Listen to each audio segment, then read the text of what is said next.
Today we're taking a look at some long-term trade rumors involving the Maple Leafs based on recent comments from GM Kyle Dubas, as well as a recent article in the Toronto Star. Could this be an all-or-nothing type of year? If not, we don't see playoff success. We could see sweeping changes with the Leafs. Also, I have the latest updates on Brady, Tkachuk, and the Ottawa Senators, and the Vancouver Canucks may be interested in Tyler Ennis. All that coming up next. So welcome back to another video here at Top Shelf Hockey. Now, as I mentioned, today we have a variety of things to talk about. Before we jump into the full topics of the video though, if you're a regular viewer of this channel, you'll notice I'm using a different setup. I'm just kind of experimenting here with a bit of a different set, so certainly would love some feedback down below. Of course, you've probably noticed I've done some sitting in front of the computer, talking to the camera that way, more of a vlog style. I've had some with like a jersey background. Of course, I've done the odd one outside too, but of course we can't do those all the time. So I'm just trying something different, so certainly let me know what your thoughts are on this, I guess we'll call it the experimental set here for today. Now, of course, I want to talk about three items. First up, I want to look at Vancouver and the possibility that they might be interested in signing or at least bringing to training camp a longtime NHL forward Tyler Ennis. Now, Ennis most recently has played a lot with the Edmonton Oilers. They spent a season with the Senators a couple of years back as well. Seems to be, relatively productive given the limited role and ice time he's had, and it looks as though, according to Rick Dollywall, that the Canucks are kind of sniffing around and might be interested in signing him, but they probably at this point cannot sign him to a contract until they get the Hughes and Pettersson contracts done. So if he's interested, they may have to bring him to camp on a professional tryout, hopefully get those other big RFA contracts sorted out and attempt to sign him after that. But essentially, they're tight on cap space. They have just a little bit over $10 million available, plus they have the contract of Michael Furlan. They can put a long-term injury reserve, which gives them around $14 million. But it's fair to say that Pettersson and Hughes are probably going to eat up all of that, I would think. I mean, the latest reports on those guys, just a quick, there's really nothing too new, but we haven't talked about them in a while. It looks as though Hughes is still looking at a long-term deal.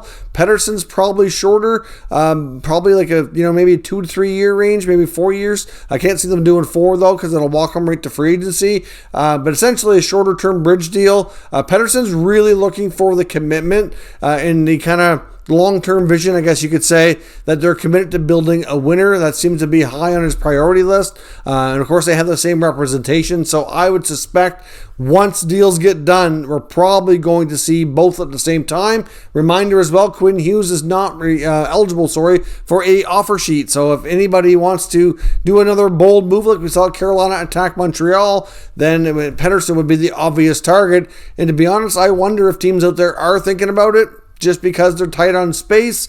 They're driving a hard bargain, and you know what, maybe they would give it a shot. Doesn't mean Pettersson would sign it. It obviously is going to depend on the terms, and like I said, where he and Hughes have the same reps, and I do think they're very interested in making this work in Vancouver. I don't really have any doubts that way, but still, at the end of the day here, I would suspect it wouldn't be shocking to find out a team tried, even if he didn't sign it. But as far as Ennis goes, is probably being held up for those two things. And if you look at their list of forwards they already have under contract, I mean, I can see maybe adding some extra depth, but you know what? They really don't really need another veteran guy, in my opinion, but I guess we'll see where things stand. I mean, they have some young guys, like you expect Höglander to take another big step. Podkolzin, over this year, maybe can he make the team out of camp? Certainly some options there, so we'll see what happens. Now, when it comes to Brady, Tkachuk and the Ottawa Senators, I know there seems to be a variety of different people out there on Twitter, especially talking about what they hear, what they think they know about the situation.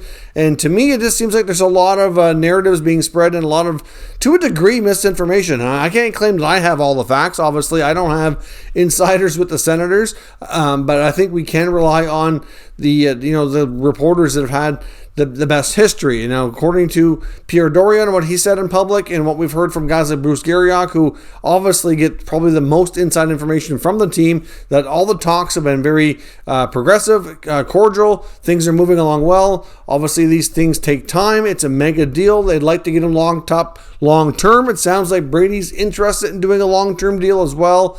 They just need to maybe find a way to make the money work. I'm sure that there's some degree of signing bonus discussions going on. I don't know. I mean, I know Brady Tkachuk does have a birthday coming up this week. Maybe Sens fans and the fan base will get lucky here and get a contract done for his birthday. But ultimately, Dorian still says he's confident he'll get it done ahead of training camp. I know there's been a lot of debate of where's Brady? Is he in Ottawa? Is he not in Ottawa? He's definitely not in Ottawa. He's posted to his social media recently. He's still in the U.S. He will not come to Ottawa, to me, until he either at least agrees on terms. I'm not sure if he'll actually sign the paperwork in Ottawa or ahead of time. Either way, he's likely not arriving until that happens, so we'll see what happens. But ultimately, Brady Tkachuk in Ottawa, things seem to be going well. I know there's some negative people on Twitter kind of spreading some stuff, which, you know what, I understand. The owner doesn't have a good reputation, so I understand why some may be kind of nervous that they're going to cheap out here and not pay Tkachuk what he wants and he'll end up wanting to leave or something. It's been the same old narrative that Ottawa fans have seen time and time again with other star players, so I can understand why many are sensitive to that. But at this point, we don't really have indication that that's the case, and I would suspect that things are actually looking decent here for Tkachuk to get a long-time deal, get a C on his jersey, and certainly move forward with this young group that he appears to be at least excited to play with here for an extended period of time. Now, before we jump into the Leaf segment, I do need to pause for a moment and acknowledge our channel sponsor,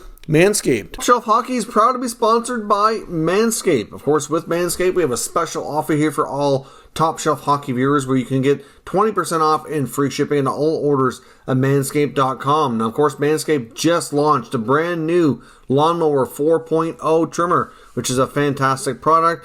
They've taken the level up here even again with the skin-safe replaceable blades. It's waterproof, it's wireless charging, has a travel lock on it, as well as a nice light so you don't miss what you're doing. So certainly a terrific product. Now, many people associate Manscaped with their trimmers, which is certainly kind of their top product, but they do have a lot of other great options as well, including what they call the Weed Whacker, which is another trimmer for your ears and nose. And they have a variety of deodorants and sprays as well, which also keep you fresh and are terrific as well. So certainly Manscaped has a lot to offer, and we certainly highly recommend all of their products. So check out manscaped.com and use promo code TSH for 20% off and free shipping.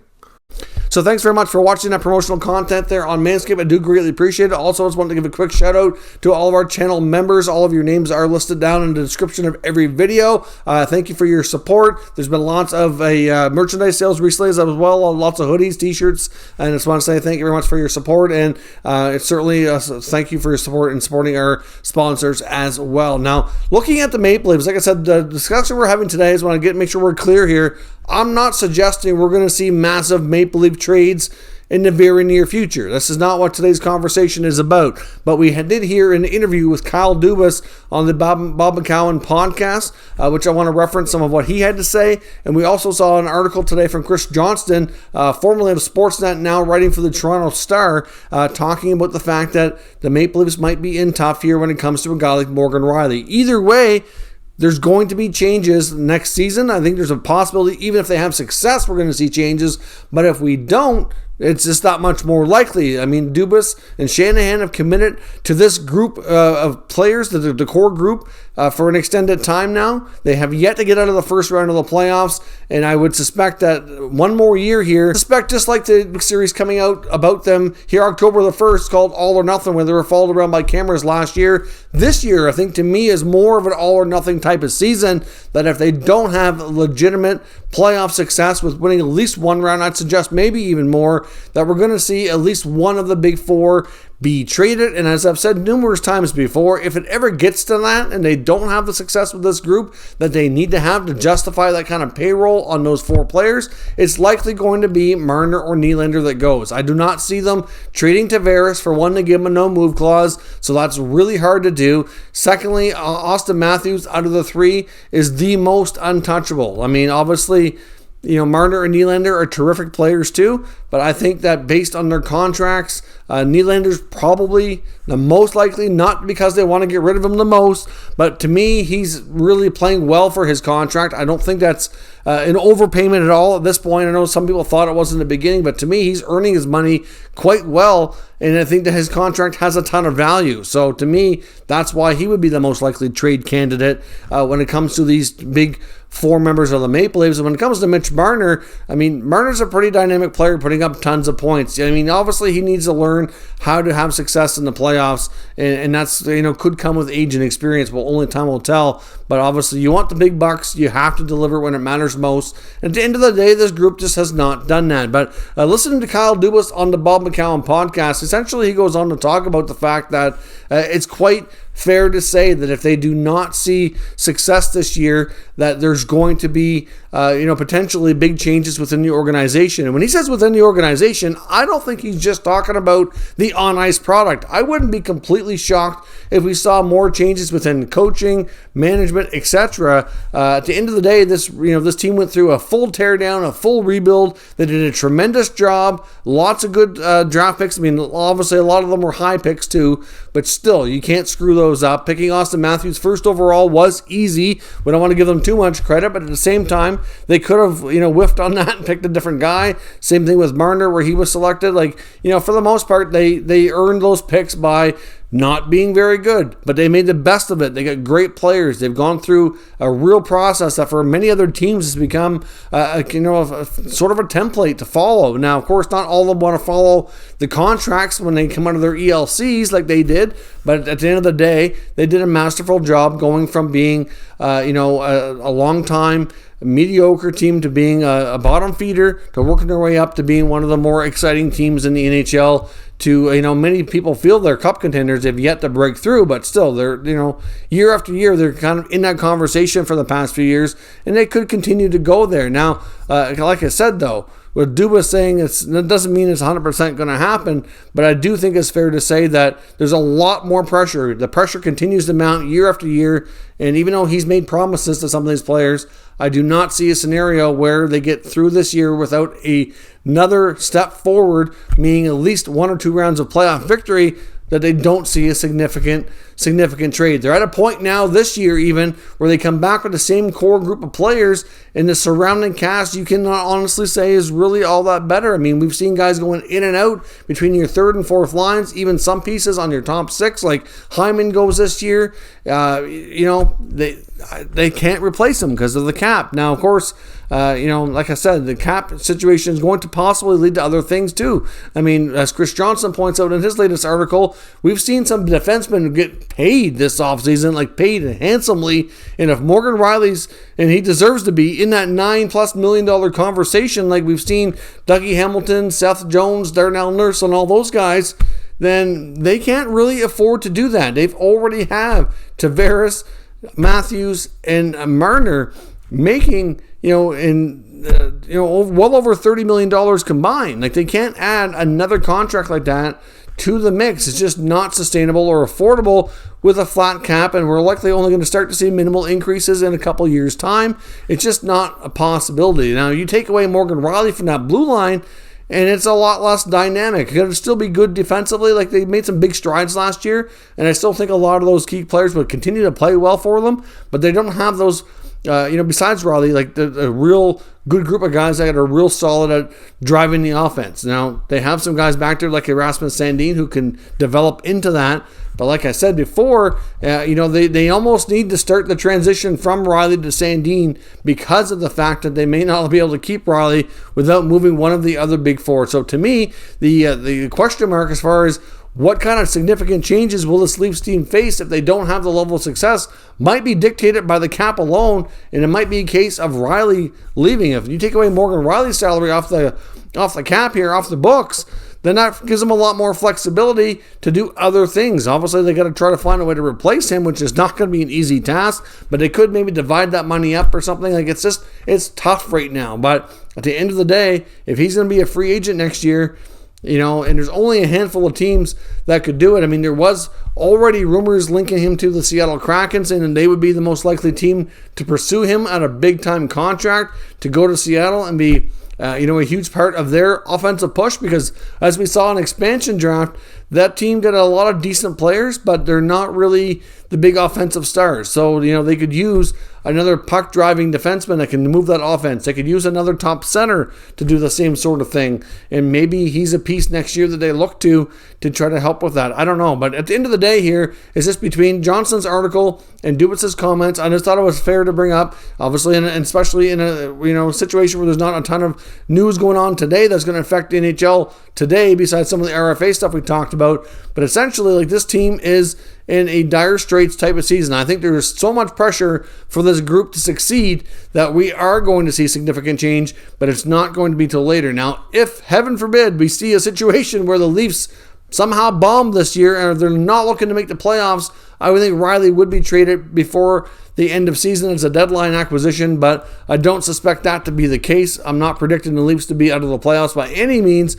Obviously, unpredictable things sometimes can happen, but that would just be an absolute disaster if that happened. I think we would see epic change, I'm not sure to what degree if that were to happen, because like I said, it's one thing to not win in the playoffs, but it's another to not make it after everything this team has been through over the last 3 or 4 years as they've built up to hopefully contending here for not only playoff success, but to get their name on a Stanley Cup. So let me know what your thoughts are. Do you think the comments of Kyle Dubas are legit? Do you see the Leafs finally making a move if they do not see playoff success this year, which is going to result in either Nylander or Marner be traded? And will they be able to retain Riley? It's a situation where maybe even one or the other, or possibly both, happen. We could see Riley depart and one of those guys be moved as well. We've seen them lose a lot of other pieces without getting any kind of return, like Freddie Anderson walked, Zach Hyman walked.